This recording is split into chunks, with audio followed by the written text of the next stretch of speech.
Hey everyone, I'm Carol Diane, and this is Happiness Reclaimed.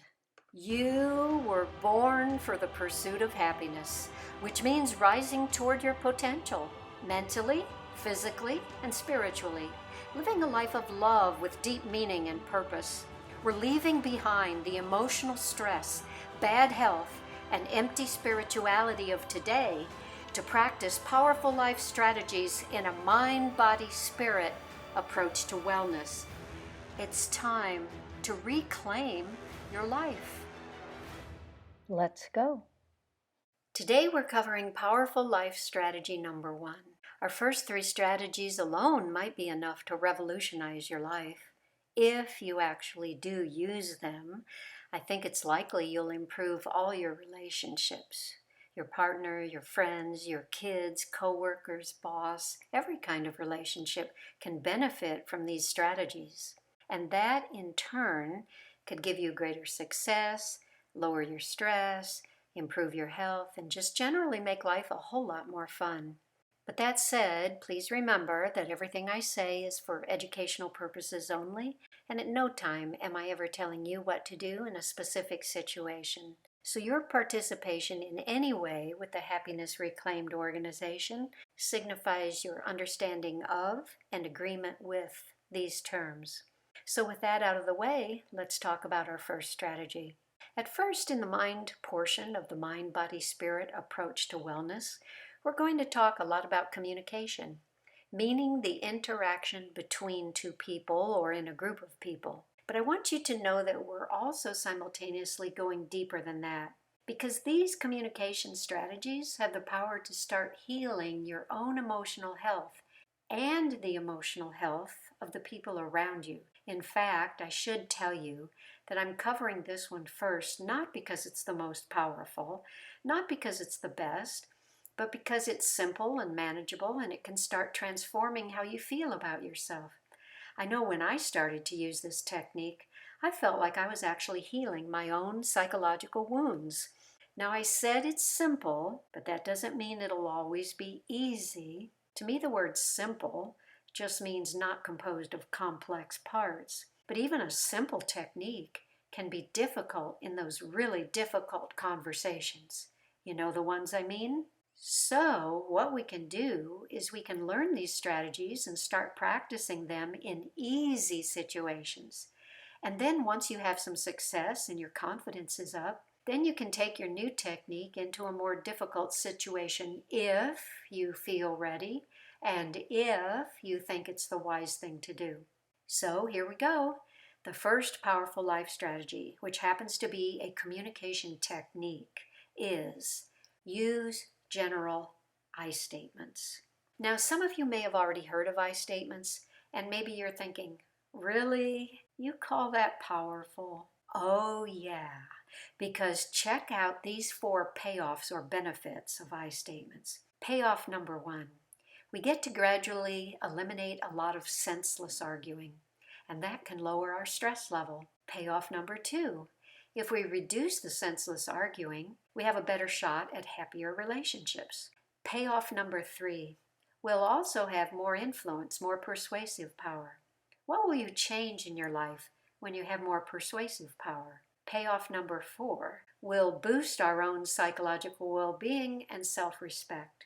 We can feel better about ourselves, less victimized, less depressed and frustrated with our lives. Sound good? So we're talking general I statements. Let's start by looking at what I statements are and set the word general off to the side for a little while. An I statement begins with I think, I believe, I feel, in my opinion, I suggest, from what I've read, what I heard is, the way I was taught, based on my experience, I'd say, and so on. Here are a few examples. I think one of the best ways to reduce poverty is through job training. I believe we have inalienable rights in this country. I feel so happy about your good news. I feel hurt. What I heard is that it isn't the cholesterol in food that hurts us, it's more about the sugar causing inflammation. The way I was taught, We should be kind to everyone, even as we're standing our ground. Now, I want to repeat two of these so that you can hear a critical difference. Instead of saying, one of the best ways to reduce poverty is through job training, which kind of sets us up as some kind of expert. And chances are, we're not an expert on very many topics, right? So instead of that general statement of opinion, as though we're the expert and we know it all, we're just stepping back into a slightly more humble position to say, I think one of the best ways to reduce poverty is through job training. Second example, we could say, it isn't the cholesterol in food that hurts us.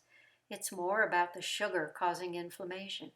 But that puts us in the position of expert. And if we're so sure we're right, then we must be the scientist who has looked at all the research, and we also must be absolutely sure that future research won't disprove the theory. Any good scientist knows from experience they need to speak very humbly about what is currently believed to be true, because research can be accidentally flawed or purposely biased, and scientific theories are often discarded as scientists learn more and more over the years.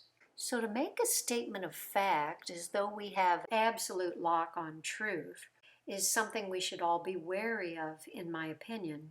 So instead, we say, what I heard is that it isn't the cholesterol in food that hurts us. It's more about the sugar causing inflammation. So, do you see how we're automatically going to start eliminating a lot of senseless arguing? Chances are no one in this room, this imaginary room where this hypothetical conversation is taking place, chances are no one is a true expert. And even if they were, they would be enough of a scientist to be a little humble about making statements of fact, like they're God and they have an absolute lock on truth. So since none of us in this room is really an expert with an absolute lock on truth, why are we talking like we are? Why not just be more accurate by using an I statement?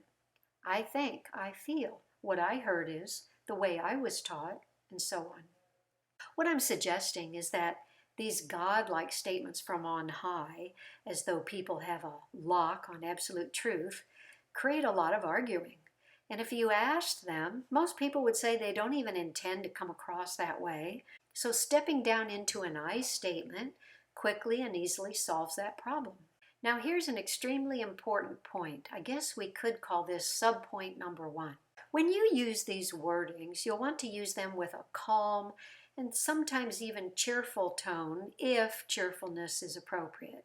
If you're saying something like, I feel hurt, then obviously cheerfulness is not appropriate, and you'd have a concerned or a sad tone, right? But I'd encourage you to develop your self-control and your acting skills if necessary, and convey an outer calm to the extent that you can.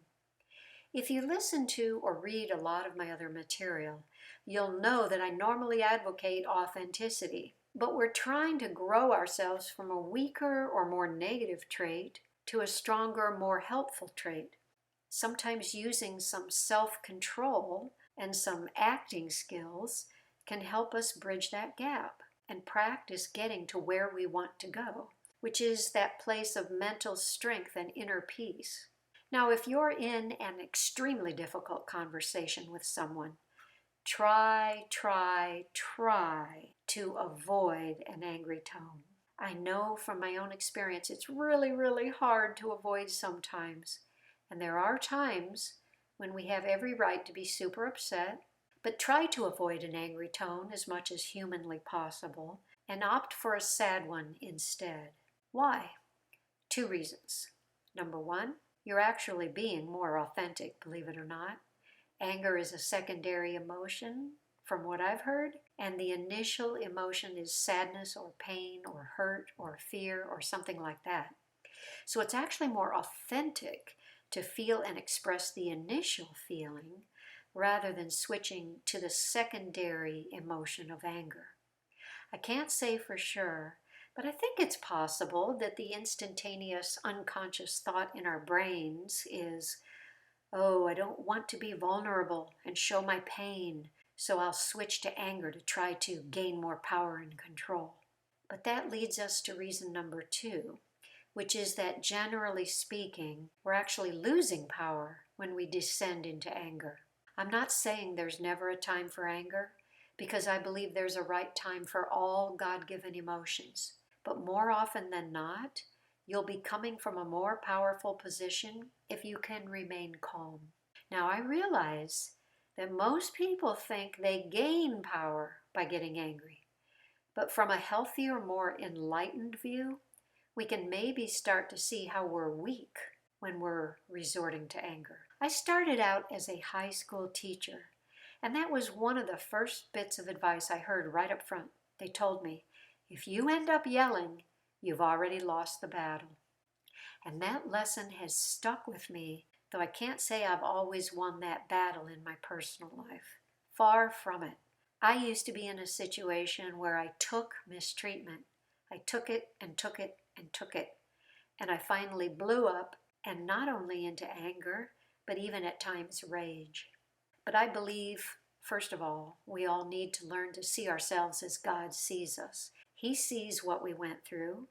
He forgives our weakness and our mistakes, so it's okay. There is no value in continually beating ourselves up over past weaknesses or past mistakes.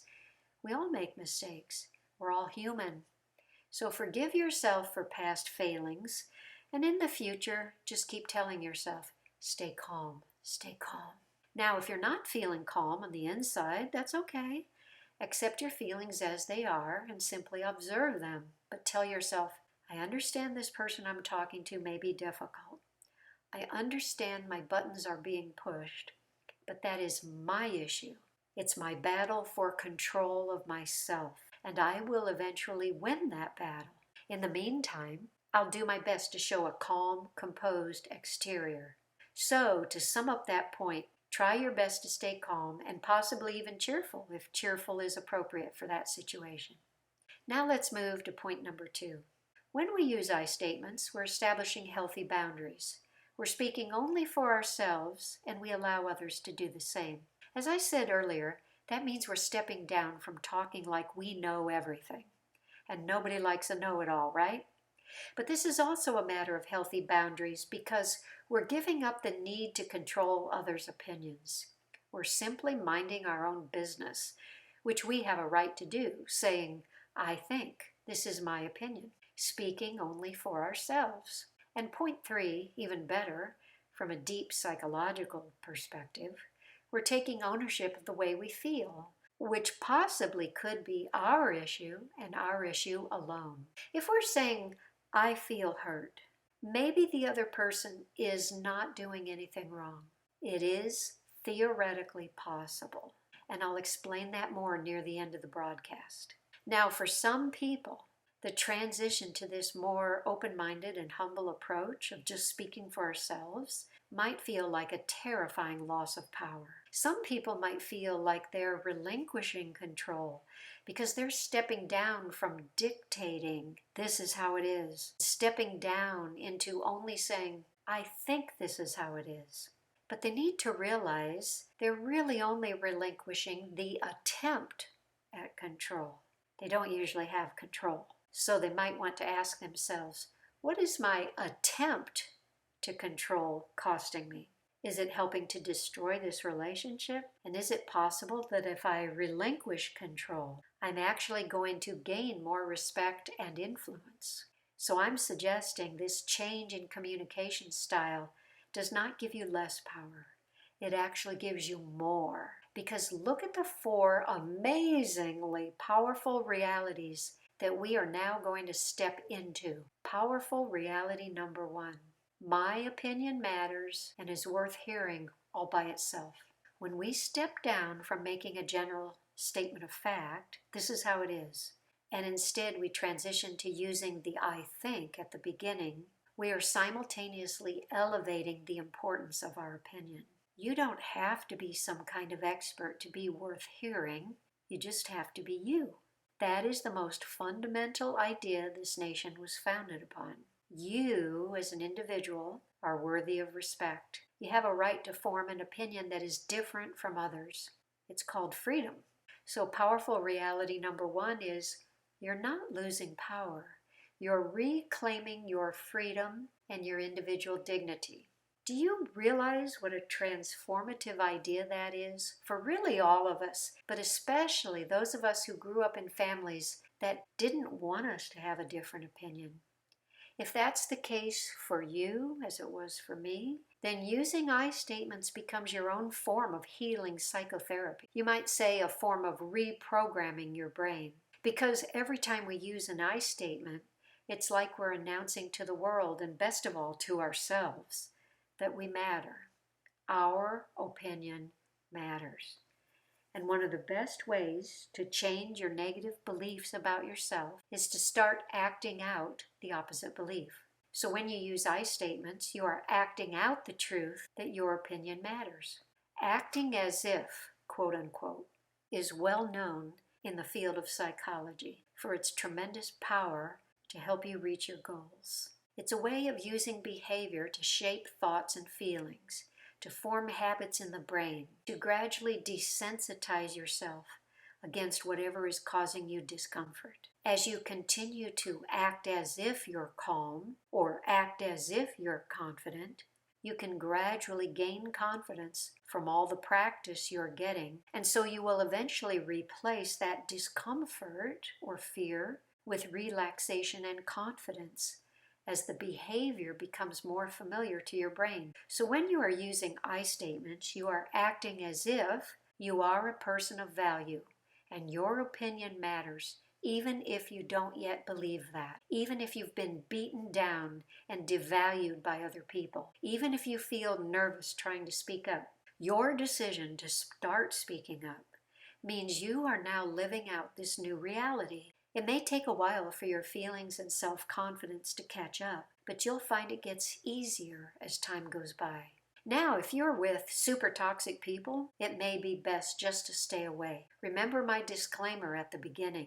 Only you can assess the situation you're dealing with. But with that said, for most of us, in most ordinary situations, I think our only risk is irritating a cranky friend, relative, or coworker who's used to dominating everyone.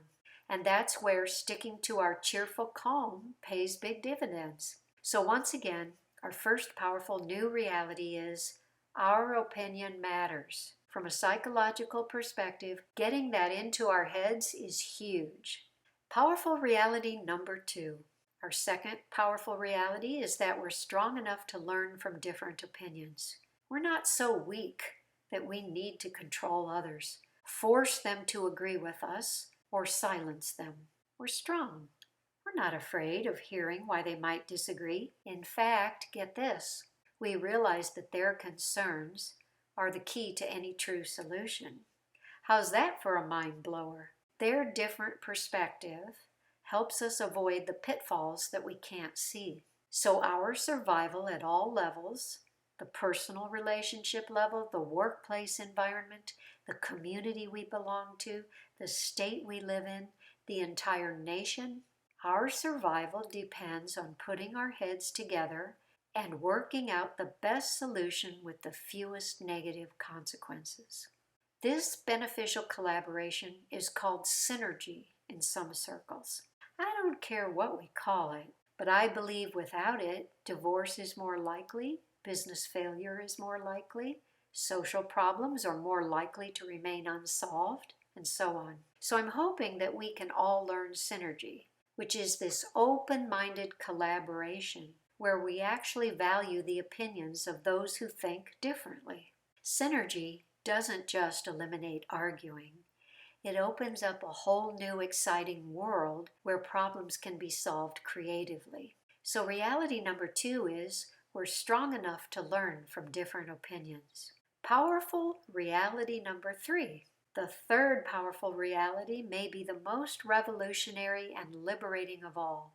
We're brave enough to take responsibility for our feelings and even our possible mistakes. So if we're saying, I feel hurt, for example, rather than immediately jumping to a you statement where we're blaming the other person for doing bad things, instead what we're doing with our I statement is we're ditching the automatic blame game. We're going to look for the complete story as to why we're feeling the way we're feeling. And we're courageously committed to the truth, no matter where it might lead. And the truth might be there's a mixture of causes for how we feel. It could be partly the other person's bad behavior. It could be 100%.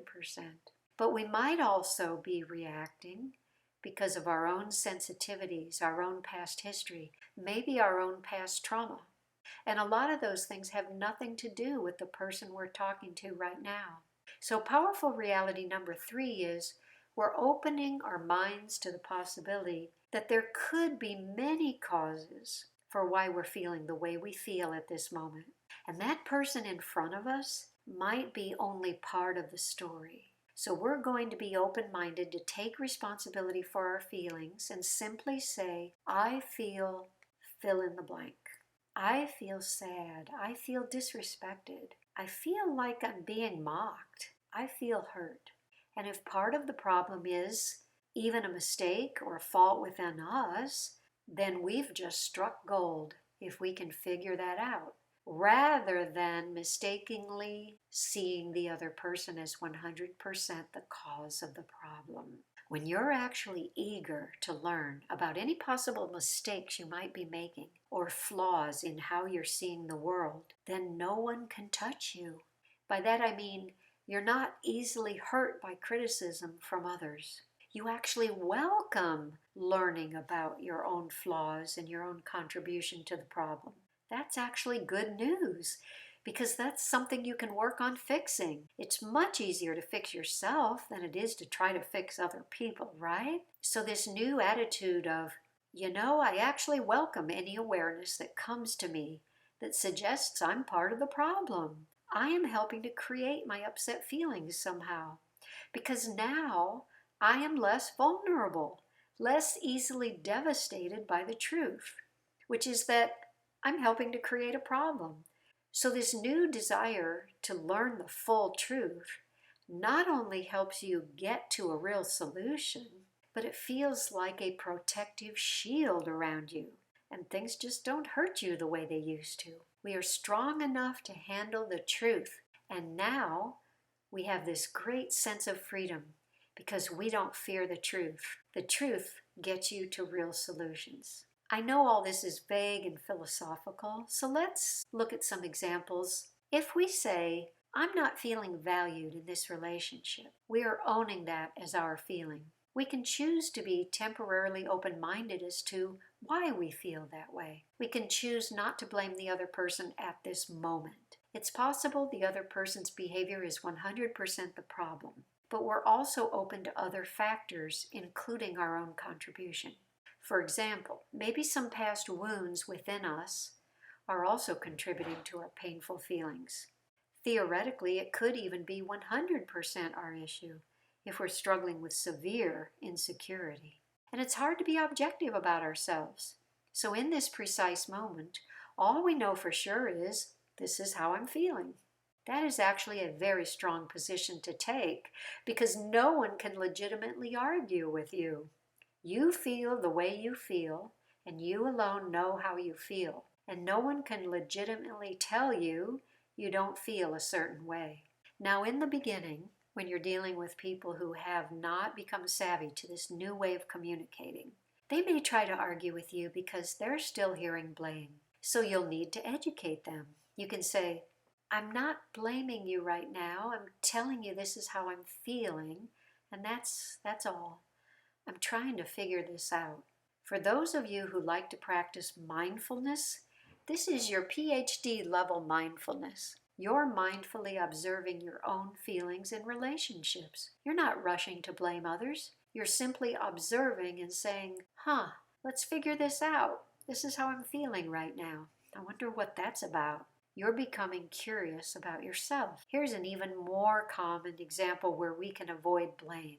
Instead of saying, you misunderstood my point, which is sort of pointing the finger of blame, once we realize the other person is not understanding, we can say, I think I'm not being clear. What I'm trying to say is, notice the I statements. I think, I'm not being clear. What I'm trying to say is, And that is not dishonest manipulation, because generally speaking, our job is to communicate until the other people understand us. And if they didn't get it the first time, then maybe we need to try another way of saying it. How about this example? Instead of, "You're not listening to me," which sounds like blame and tends to generate the "yes, I am listening" argument, how about if we say, "I don't feel listened to right now"? We're pulling back into our position of strength. And the next question in the mind of the other person should be, "What can I do to help you feel listened to?" It's a subtle difference. And again, you'll have to take time and work to re-educate people so they understand how this new interaction works. That means it'll take them a while to stop hearing blame. And it'll take them time to learn to trust you, that you really are just trying to figure everything out with more of a neutral mind and heart. But if you sincerely stick with it, they may eventually realize that you are now open-minded and curious, and you've dropped the automatic blame game, so they can then stop reacting so defensively. Family systems therapy tells us that if one person changes the dynamic, the rest of the system has to change somehow, eventually. So there are no guarantees when it comes to human beings, but our hope is they will learn to ditch the blame game also. In my opinion, there are very few things more hate-provoking than a blame game going back and forth. You're the bad guy and I'm 100% the perfect innocent victim. No, I'm not the bad guy, you're the bad guy. If you've been in a relationship with someone who is frequently shifting blame onto you in some subtle way or not so subtle way, you probably know what I mean.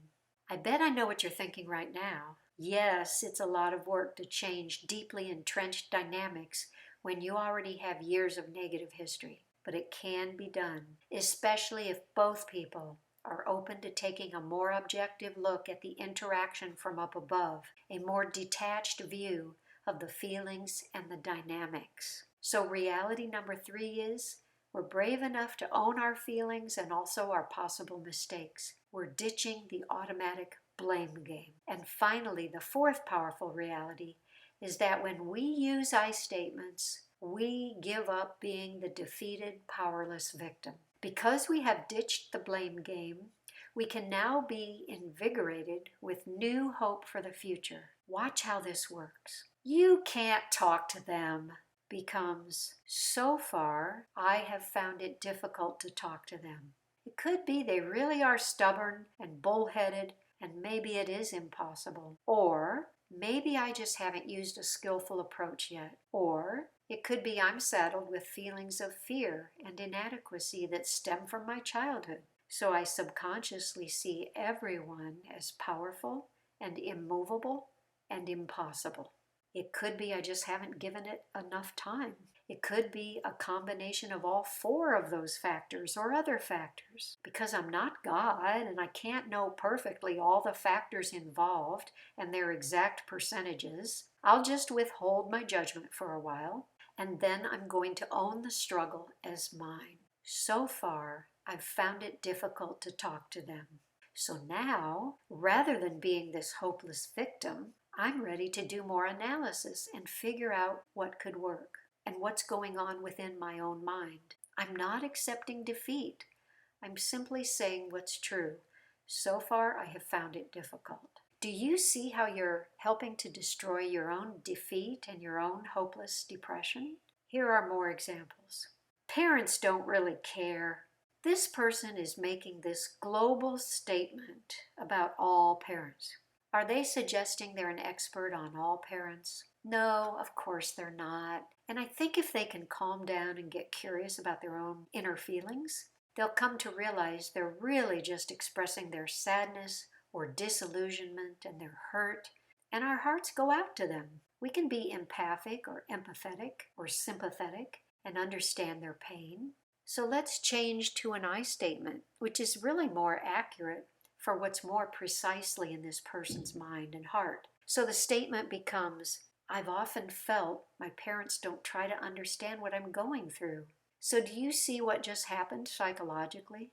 not only did we switch away from a very global doom and gloom hopeless statement about all parents, which would probably add to our depression, but we also became more specific about what the parents are doing wrong. The more specific we can be, the more we have a chance of accomplishing change. And we also changed from a statement that sounded like we were saying it's always true to one where we used the word often. I've often felt my parents don't try to understand what I'm going through. So the problem just became more manageable in our minds because we're acknowledging that this is often a problem, but not always a problem. Often is still a bad situation that ideally should be fixed, but at least it's less grim and depressing than always, always, always. Do you see how we're changing our own view of the world and eliminating some of our hopeless depression simply by being more precise in our statements and using I statements? Here's another example. My boss is a bully becomes, I feel disrespected by my boss. So now we have a more specific description of the problem, and we're focusing more on the people we have the most control of, ourselves. Now we can explore possible solutions. But if I see myself as standing before this impossible bully, then I'm constructing in my mind a hopeless reality. Do you see how when we stop blaming and take back our power with I statements, the future looks brighter? So once again, here are the 4 new powerful realities developing from our I statements. Number 1, our opinion matters. Number 2, we're strong enough to learn from different opinions. Number 3, we're brave enough to own our feelings and possible mistakes. And number 4, we're not defeated, powerless victims. So let me ask you, how would your life change if you started operating in these new realities? And how would political discussion go better? So that's your I statement. Now, what about the word general? We also want to be understood as saying generally speaking, unless we explicitly say something to the contrary, such as, I think it's always the case that, or I think about 10% of the time such and such is true. Now here's what I want you to start noticing. In a discussion, people usually mean their statements as generalized statements, but their comments don't come out that way.